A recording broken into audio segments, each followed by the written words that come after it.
Selamat siang pemirsa, di segmen edukasi terkini saya Rizky Rahmatika, salah satu mahasiswa UIN Raden Intan Lampung yang akan membawa topik mendalam pada siang hari ini tentang menghadapi tantangan dan peluang pendidikan di era digital terkini.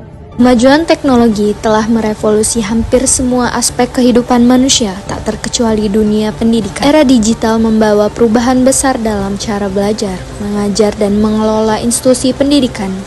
Adaptasi ini membutuhkan pelatihan berkelanjutan serta perubahan mindset dalam sistem pengajaran konvensional menuju model yang lebih fleksibel dan kolaboratif.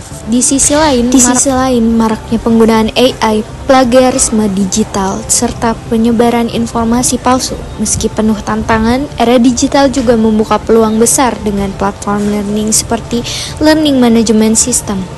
Tak hanya itu, kolaborasi internasional dalam pendidikan menjadi lebih mudah. Mahasiswa dari Indonesia kini bisa mengikuti kuliah dari universitas di luar negeri secara daring. Era digital dengan kata lain membuka gerbang internasionalisasi pendidikan yang lebih induktif, berinteraksi langsung dengan dosen dan teman-teman dan berbagai belahan dunia. Era digital dengan kata lain membuka gerbang internasionalisasi pendidikan lebih inklusif. Kita menyaksikan langsung kepada mahasiswa-mahasiswa UIN Raden Intan Lampung dengan menyikapi realitas ini. Baik, saya akan bertanya langsung kepada salah satu mahasiswa UIN Raden Intan Lampung, kepada Mbak siapa?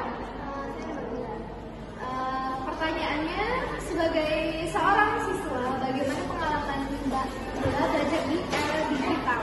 Dan apa saja manfaat terbesar yang Mbak Bella rasakan dengan adanya pembelajaran daring?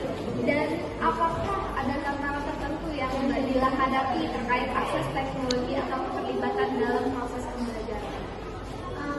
Kalau pengalaman sih mungkin mudah ya mencari informasi di media digital, karena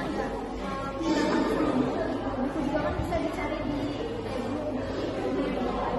Terus untuk manfaatnya mungkin ya itu tadi, sumber bacaannya lebih luas. E-book juga kan ada di internet, harus ke perpus nyari buku ribet-ribet. Untuk yang terakhir tadi, dan untuk pertanyaan yang terakhir tadi itu tantangan yang Mbak Bella hadapi terkait akses teknologi atau keterlibatan dalam proses belajar. Mungkin kalau tantangannya itu saya internet yang kurang stabil. Kepada Mbak siapa? Mbak Yovanka. Bagaimana Mbak Yovanka melihat peran teknologi dalam pendidikan masa depan? Apakah Mbak Yovanka merasa siap untuk sepenuhnya mengandalkan platform digital dalam pendidikan Mbak Yovanka? Atau apakah Mbak Yovanka lebih menyukai pengalaman belajar tatap muka yang lebih tradisional? Sebenarnya sih keduanya sih sangat efektif ya, dan juga sangat bermanfaat dan memiliki kelebihan dan kekurangan masing-masing. Ya saya siap nggak siap ya pasti. Dan kepada Mbak siapa? Mbak Amanda. Oke, Mbak Banda.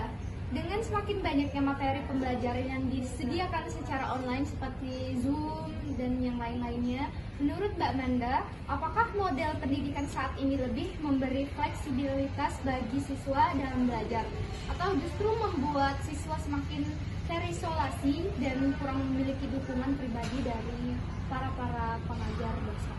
Menurut saya pembelajaran secara online itu untuk saya pribadi, saya sendiri dan mahasiswa lainnya susah untuk dipahami, karena kita secara tatap muka saja kita belum tentu sepenuhnya paham, apalagi kita belajar online kan cuma di-share dan dilihat dari aplikasi lain doang kan. Jadi menurut saya pembelajaran online gak semua 100% orang pahami itu dengan mudah, dan juga kesusahannya karena sulit untuk dimengerti belajar online.